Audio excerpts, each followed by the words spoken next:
So for the next 25-30 minutes, I will talk about user-driven innovation and development, and I want to make it a very practical input speech here in the morning, so that you can take a lot from this for your hackathon for the next 4 days.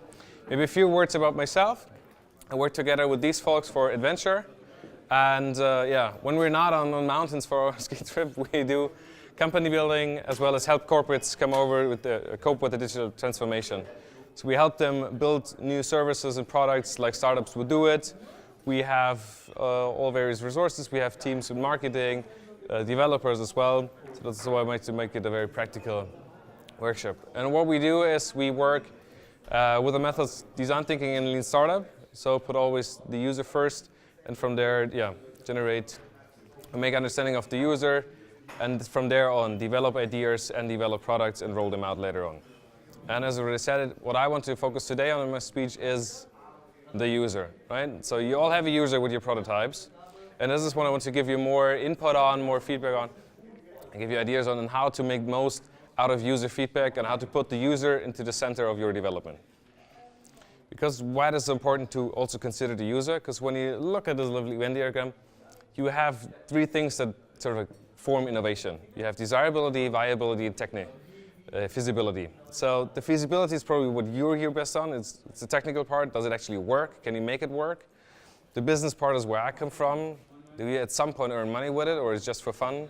But another element that we all have to consider is desirability. Is there anyone out there who wants it, no matter if it makes money and if it also works?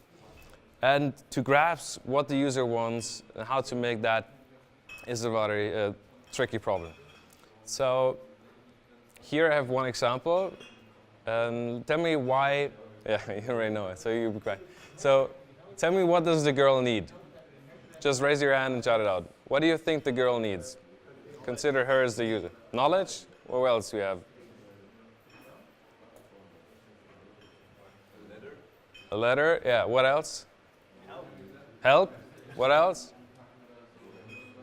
Well, the honest answer to that is we don't know. We have to ask her. Because what we all do is we have assumptions to it. So we already believe that we know what she needs. So we already believe that we know what this user needs. But the honest thing is we don't really know. So we have to ask this person, is it maybe that she's looking for her grandpa's chocolate behind these books? That it's really an adventure for her to stand rather weak on these chairs? And therefore we have to talk to the person, talk to the user, ask the user what he or she wants and needs. Because when you, to say with a nice quote, problem solving involves not only the search for alternatives, but also the search for the problem itself. So really have to get to the core of a problem, and you have to get to make a big understanding of what the user really wants and how you can help with your product that you're building a user. And a tool to understand the user is actually empathy. So I think with all your prototypes you're developing, you can use empathy to get the most out of it as a feedback tool. And how could you do it? You could use various types. You could either do interviews with users you're building. For example, when you look here, peer-to-peer ride sharing, talk to people that actually use peer-to-peer ride sharings, if they exist out there, or if you have delivering services, talk to people that use delivery service to find out what problems they have, what needs they have to make your solution better fitting to current problems. Also immerse yourself. If it's delivery service, just get something delivered and look how it actually works. Is there any flaws, contradictions in it? That will be immersion, and also observation. Just go out there and watch all these Fedora drivers to see what goes there and what does not. And when you talk to your users, take these 4 rules. Have it always as an open conversation. Always ask why a lot. I will tell you in a second why that is so important, to always ask why when you collect feedback on your ideas. And do not pitch, especially when you're still in ideation phase or rough prototyping phase. Some things the user might be interested in, some others he might not. So therefore rather just take the feedback what you got. And also, we all love to actually talk about the stuff we do, but within the 10-90 it refers more to the speaking ratio of when you collect feedback. So 10% should be you, and 90% should be the person talking that you actually want feedback on. So also when you collect feedback, it should always be 2 people to actually make this thing work. One will be the best buddy on the left, who shows as much empathy for the user, and the other one will be the inspector. on the right. So a person that actually takes a lot of notes on how the person reacts, and not just what the person says, but also what is their body language, how do they react. Because if someone says, I like it in this tone, he does not. So it's also very important when you do this. And how could you, for example, how could you do an interview? How could you do a user interview? There's a certain logic behind how to build these conversations. So you first start who you are, what you do, what your project is, and then you need to evoke stories and explore emotions and contradictions. That sounds a bit weird when we talk here about technical products, to explore emotions, but still everyone will have a certain gut feeling or a certain opinion to something, and opinions are mostly also shared with emotions. So if someone has a high opinion of something, he will be super excited, so highly emotional. And I said earlier, you should ask why a lot. And here I have an example of why, with the power of asking why, you can actually get down to the core of a problem. Let's have a look at this dialogue here. So here someone is asked to, what would he like to do? And he answers, I would like to build a fence. And then you ask just again, why do you want to build a fence? And then he says, I want to build a fence around my front garden. And you dig deeper and you ask again, why do you want to build a fence around your front garden? Because I want to plant a garden. You don't stop there, you go further. You ask again, why do you want to plant a garden? Because I want to grow vegetables. And then you ask, why do you want to grow vegetables? Yeah, because this person wants to live more healthy. So when you look at from the first side, and you ask, okay, what do you want to do? He says, I would like to build a fence. In this moment, you could sell this person wood, paint for the fence. But when you're done going to the core of the problem, you see this person is actually interested not in really building a fence and buying wood. He's more interested in completely changing his lifestyle, eating more healthy. So solutions, actually, this person would be much more interested in would all be ideas and solutions around living a healthy lifestyle. And here I have another example, how easy it actually is to ask why. Papa, can we go outside? No, Why? because it's 5 o'clock in the morning. It's too early. Why? The sun hasn't come up yet. Why?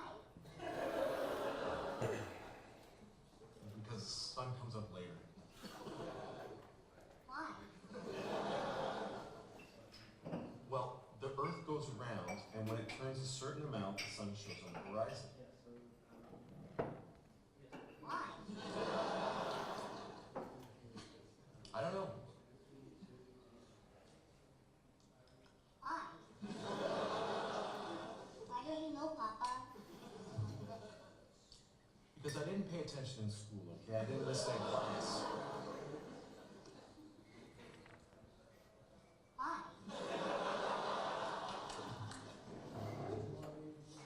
Because I was high all the time.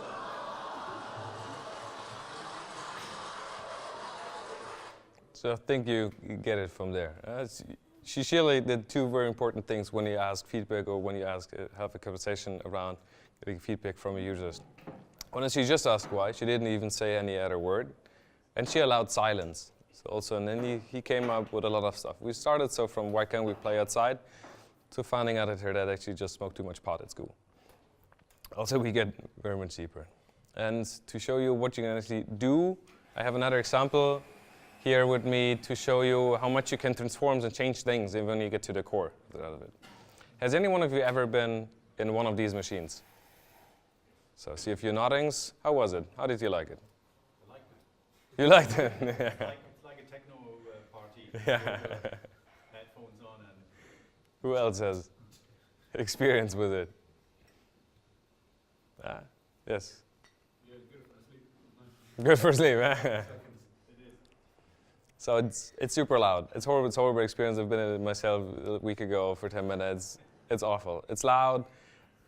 You're sort of kind of stuck there, especially for people who are claustrophobic. It's a pain in the ass. Be in there. It's interesting. Yeah, it's a very interesting experience. Through the mirror in front. So Yeah, definitely. So imagine as it is already for us. How we talk about it, imagine how it is for kids. something like that. You're usually alone in the room, so there's no parent with you, there's no paramedic, no doctor with you. You're alone there and usually stuck there for 15 to 20 minutes in this room with this noise and this weird sounds and bumps. So kids often need a lot of medication so that they fall asleep on these machines. So you could say, well, okay, that's fine, it works, but on the one side it's not the best to always take medication, and the other side is it's also not the best. It's also for a hospital quite costly if you have to give medication to every kid. So what here they did is they went out and put together a joint team of doctors, of people working in a kids museum, as well as they also talked to the kids, and what they then actually at the end came up with was this.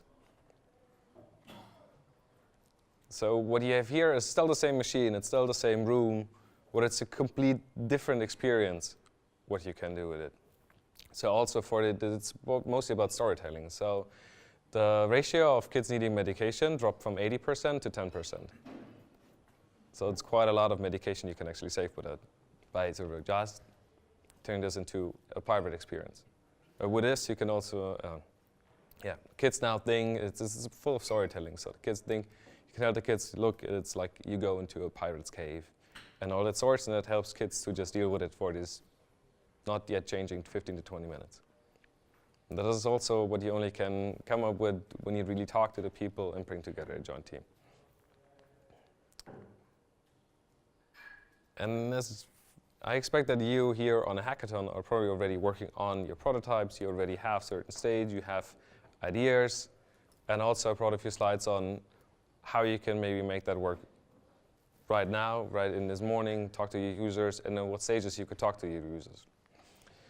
So, especially as it's still the second day in the morning, you can already talk now to the people, because you don't have to wait until you build this. I think everyone would like to build this, it can fix everything, but when it comes to open a wine bottle, that is maybe the better thing.